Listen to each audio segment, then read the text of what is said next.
Hello everyone, welcome back to GM Games. It is CoachFury here, and we are back today with the latest episode of our LaMelo Ball Charlotte Hornets Let's Play series.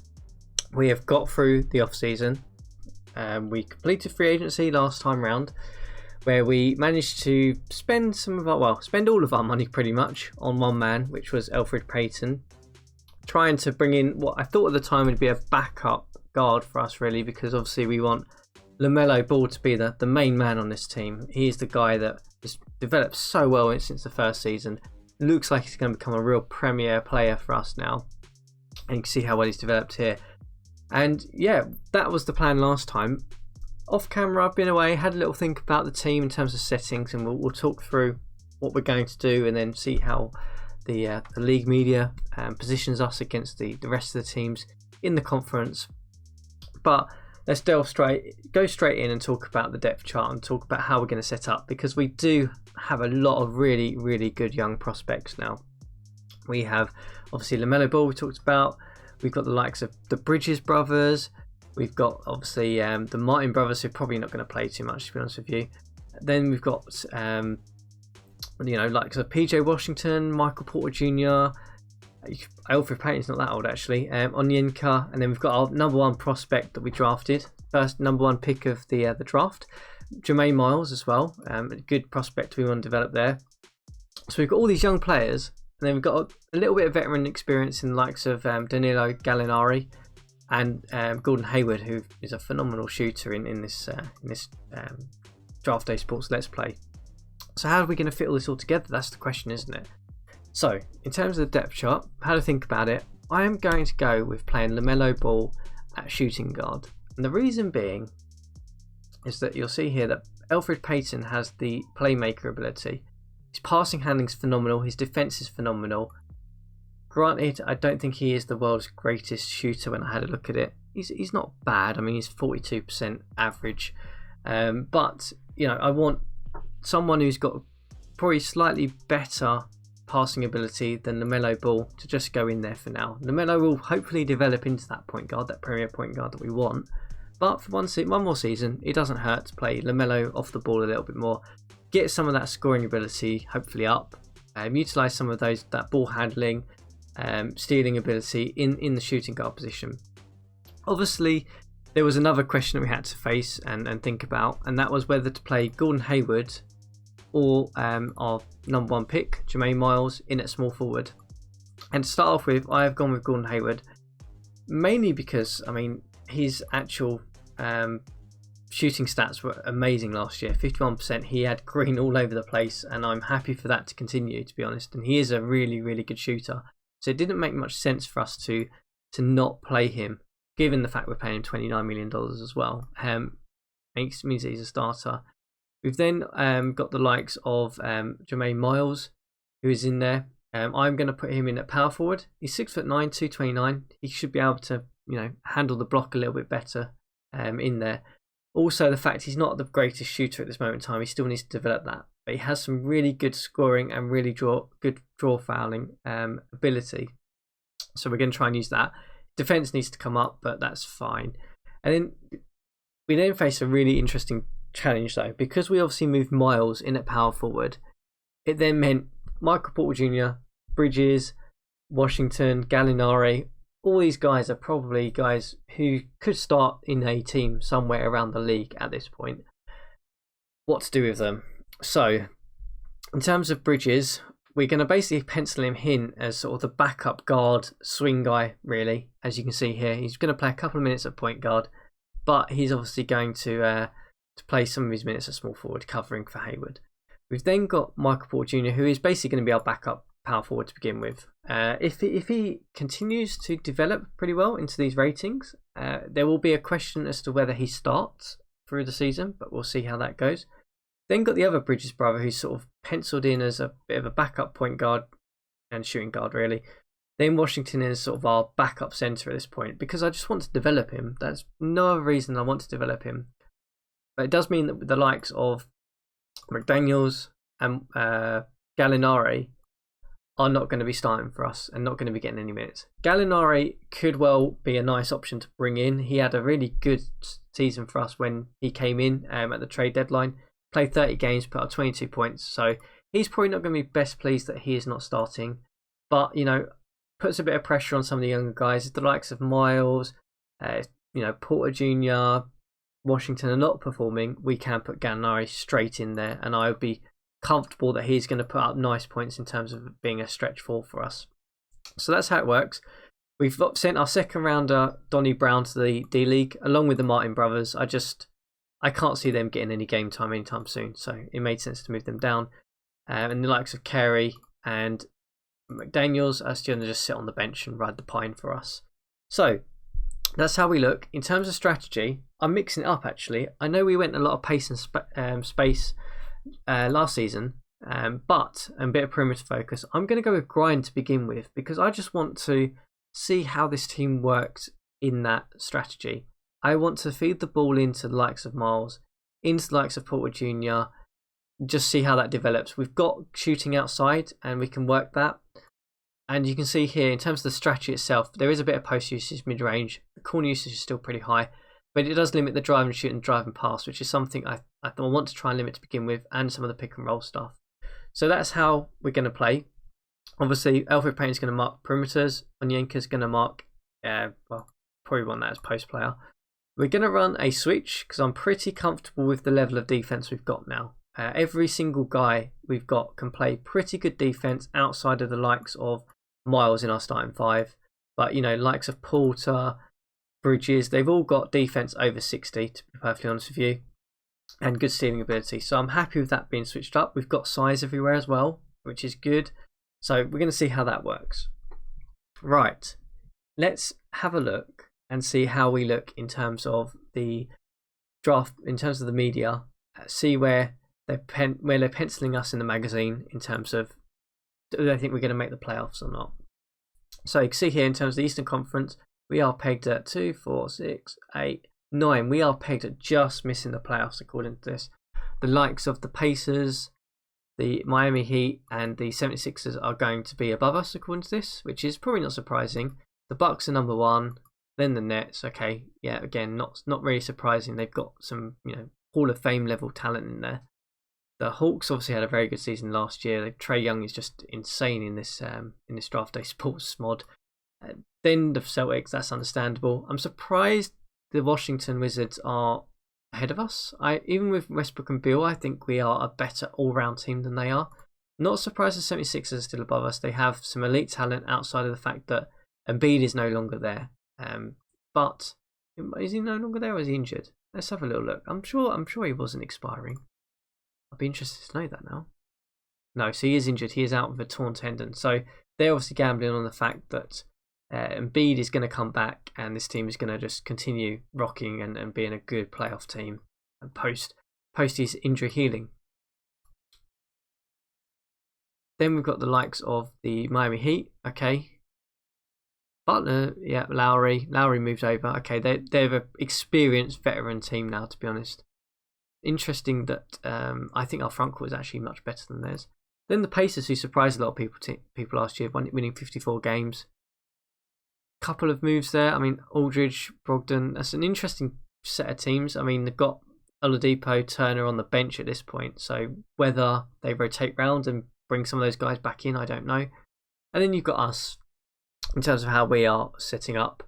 So they obviously have us as division rank 4th, conference rank 9th. We were 21 and 61 last year, and they expect us to make a bit of a jump game this year, which is understandable. We had the number 1 pick, so you would expect that. But I'm excited for this team. I'm excited how we do. I think we could be an outside chance as a playoff team now. I think we have the level of talent to be a playoff team now. So let's dive straight in and play some games, shall we, and see how we get on. We're obviously not playing the first day, so that's fine. We can go past that. Actually, quickly, before we do that, let's have I want to have a little gander and just have a look, see how the Western Conference is playing out as well, in terms of their projection. Julius Randle, obviously at Golden State. That is a very good team. Then Dallas, then the Clippers. Rubio's at the Clippers now. Interesting. The Suns, obviously, that backcourt is just phenomenal. and they've obviously got Carmelo Anthony now. Then the Timberwolves, we drafted obviously Harper was one of the top picks as well. We did consider him. Yeah, and the Lakers, Ron James, Davis pretty much running the shop there. And then the Rockets. Okay, just interesting to have a little look at that. So, first game of the season, we are against the Detroit Pistons, and we get a nice win there. Let's have a look and see how that looks. So, a pretty nice win there. Expected against the Pistons. Pistons are still a rebuilding team, to be honest. But, you know, Olienka with 19 points, Hayward with 16, Miles with a nice 21 points. LaMelo Ball shooting pretty atrociously, but 11 assists, 3 turnovers. That's nice. I don't mind that. Bridges playing well off the bench. Porter playing well off the bench. That is a very good start for us.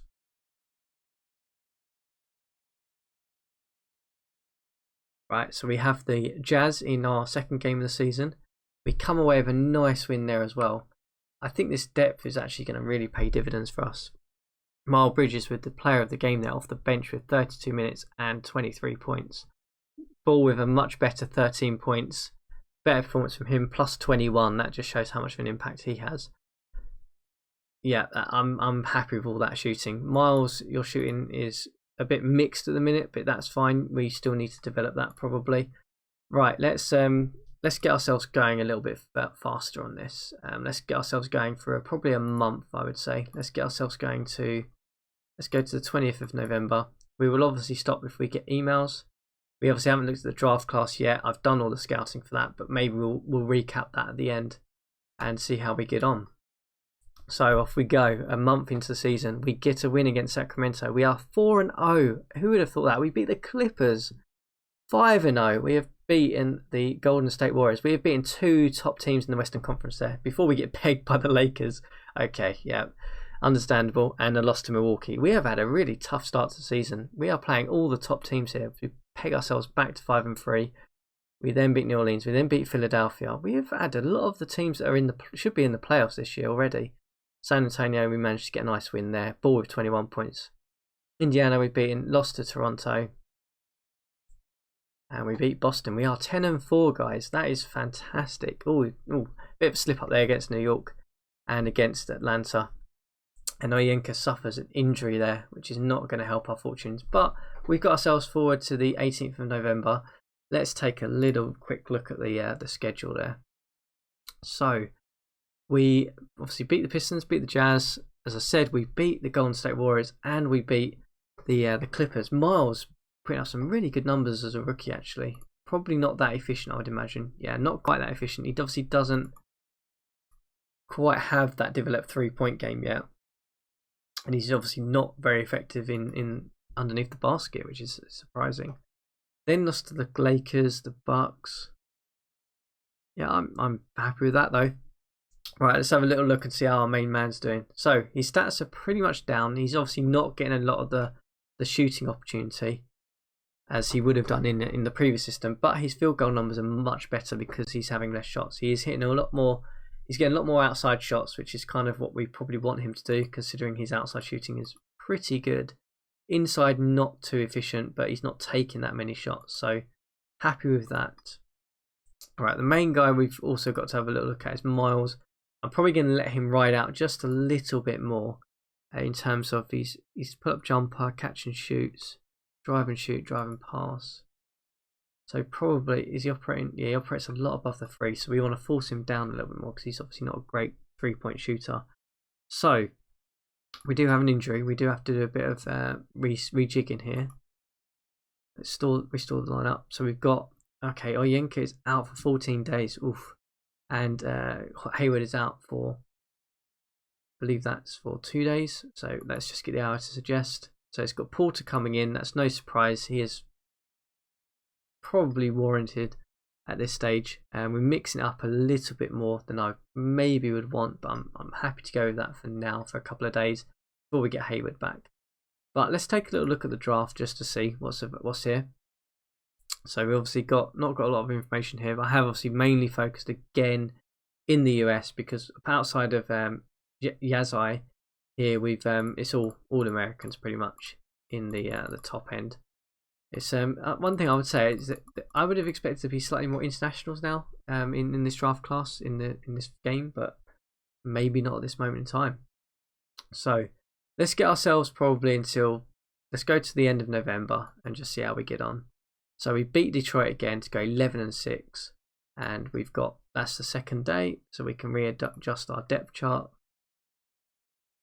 So it's got Gallinari coming in, which is surprising. I'm guessing probably because we've got a fair few injuries now. We have Bridges out for 3 days, so we need to go through 3 days. We'll let Gallinari start. Why not? Oh, Gallinari puts up 19 points. We lose that one. We lose that one to Indiana. So okay, so Gallinari is clearly not as efficient as Porter Jr. in there, which is interesting to see. I'm not happy with this. Gallinari I don't want in there. I probably want Washington above. No, actually, I don't mind Gallinari playing minutes at power forward. I just don't want him playing any minutes at centre. So Washington, yeah, that works for me. Yeah, let's go with that. Right, let's get ourselves to the end of this month, and then we'll do a slight recap to end this episode and see where we fit. So we beat Indiana. We are now 12-8, 12-9. Loss to Chicago is going to hurt. Beat Phoenix. We are beating a lot of the teams I would expect to kind of be around here. Beat the Lakers. We managed to get a bit of a revenge game against them. So we are sitting, I believe, quite nicely in terms of how we're sitting in the conference. Let's have a look. So yeah, we are, in terms of our division, we are second. We are 14-9. In terms of the conference, we are a home seed team at the minute. We are top 4, which is great. Let's take a little brief look at how our main guy's doing. 9.5 and 5. Yeah, okay. Because he's not getting the shots. I don't mind that, but his actual numbers are much better. We have him driving and passing, driving and shooting, catch and shoot a little bit, and a pull-up jumper. I'm kind of okay with all of that. That works at the moment. Our new signing, Elfrid Payton, has been pretty good for us. Some good numbers there. His shooting numbers are not exactly the greatest. It's not what we really got him for. We've got him for his handling ability. We want him to drive and shoot and drive and pass as much as physically possible, to be perfectly honest. Hayward's probably putting up crazy good stats as usual. Yeah, his shooting numbers are a little bit down, but that corner 3 is just terrible. I don't know why that is. In terms of our number 1 pick, 15-7, that's nice. We obviously don't want him shooting as many threes as he is, so we probably want to change him so that he's not doing catch and shoot. But his mid-range game is not terrible. He's better under the basket. That's improved. I'm probably going to say to you, drive and shoot more, and maybe post up more. Less pull-up jumper, less catch and shoot. Drive a bit more for me. That's what I think. I don't think we're going to adjust Ball's stuff too much actually at this moment in time. I just want to see that play out a little bit more. But you, for one more month, I don't want you to catch and shoot. I want you to drive. I don't mean shoot off the dribble actually. I want you to drive. Drive and shoot more. Shoot off dribble less. Yeah, that's it. See if we can get you a little bit more efficient. That would be good. So where do we get up to? So Washington, you've not played a great deal. And Yenka's stats were pretty good before he actually went down with his injuries back in the day, though. So that's good. Porter Jr., you're pushing for a starting gig. To be perfectly honest with you, you are incredibly efficient as well in that position. I'm actually really impressed by you since you've come in as a centre for us. So we'll go one more day, get ourselves back to our lineup, and then we will probably end this episode. So let's restore our lineup. Yenka, you're in. Porter. So I think the question we're going to need to ask ourselves for the next episode really is, do we start giving Porter some more minutes at the expense maybe of Miles and on Yenka? Maybe we don't play Washington quite as much. His shooting numbers are still pretty poor. He's probably now a nice tradable prospect for us, given that he's got 2 years on his deal. He's got potential still, and we don't really need him. In terms of contracts, we obviously got to think about what we do with Porter Jr. to be fair, because I'm sure his extension is astronomical as it is. So maybe he's a trade candidate as well as we move through the season. But 14-9, can't knock that. We are looking pretty good.